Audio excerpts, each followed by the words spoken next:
You're leaving a ton of money on the table because of this one thing as a sportswear brand. You're not doing this one essential thing in your business before you go ahead and actually design, develop, and produce your collection. What is this one thing, and why is it so crucial in creating and cultivating the best possible product? That's what we're going to be discussing on today's episode. Imagine you go ahead and you invest your time, your money, your effort. Let's just say you go ahead and create a design collection. You're so proud of this collection. You've created a set of 10 different items. They're perfect. They are highly detailed, and you've selected the best fabrics, the best trims. But there's a problem. When you go to market your product, you ask yourself, who can I sell this product to?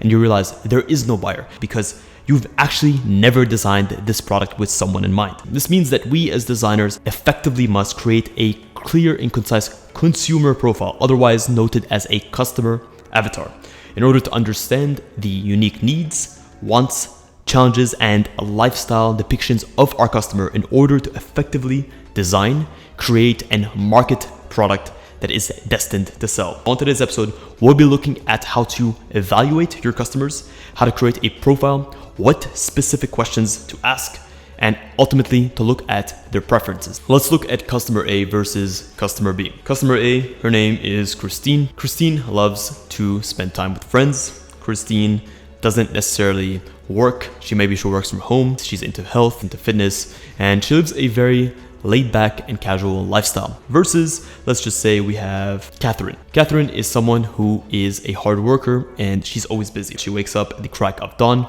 also loves to hit the gym hard. She's into Olympic lifting. Both people are into health and fitness, and both are within the same domain of sportswear. But each of these different customer profiles may have different needs in terms of the trims, the accessories, the packaging used, the social feedback that product affords person A versus person B. Why is this so important? Identify holes or gaps in their needs in order to create and to craft effective products that will satisfy these needs. Understanding the unique profiles of your customers will allow you to design products that they will feel were made especially for them. Let's look at a pair of leggings, for example. You have legging A, which is a generic high-waisted legging. It's made out of good quality fabric, but nothing special.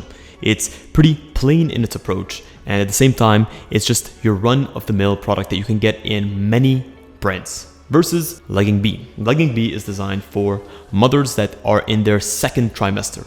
So they are mothers that want to maintain a healthy lifestyle, but at the same time, they have unique needs and challenges. The fabric itself is cut softer with more stretch to be able to accommodate the baby bump. Which of the two products do you think this customer is going to gravitate towards? You may even look at it from a financial perspective. The standard plain Jane legging, though it may fit, may be listed at half the price. That understanding of the unique challenges of the customer allows the brand to charge a premium because they've crafted this product effectively and essentially for them. At the same time, in a market where products have become commoditized, this means that when your products are so plain Jane, they're so run-of-the-mill, that customers begin to evaluate your products based on price, not based on the unique selling points. What you want to do is design a product so unique and so highly tailored and specific that customers cannot compare you to brands XYZ because there's no other brands that can compete. That way, you are in a market or a blue water market of your own, and you can charge the premium product price that you want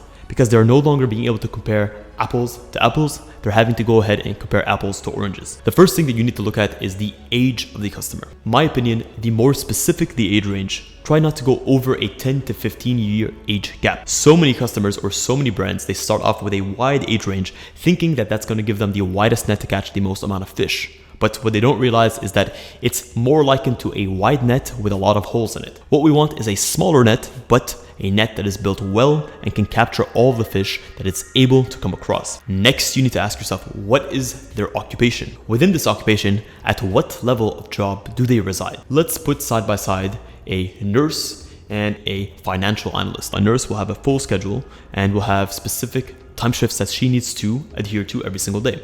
A financial analyst may have long working hours, but her schedule is going to be a lot more predictable. She may have the flexibility to go between work and back to the gym. So perhaps the clothing should be done in a way that's more versatile, that's more mature, that in the event she needs to take her clothing with her on the go. Next up is, where does your customer reside? Understanding their area of residence will also dictate specifically what climates they're going to be exposed to. Is this person single, married? Do they have children? Are they divorced, or are they more likely to be divorced? Why do all of these things matter? A single person, more likely than not, is going to have a lot more free time on their hands to use in their personal sense. Sure, someone with children will still have free time away from their work, but they may be more or less willing to dedicate that time towards something like working out. These differences don't create who we are, but they give us small and unique indications as to what person may gravitate towards that person B will not gravitate towards. Next up, let's look at the preferences of said customer. Let's ask questions like, do they tend to prioritize going to the beach, or are they more into the countryside? Are they more into snow sports versus beach sports? Again,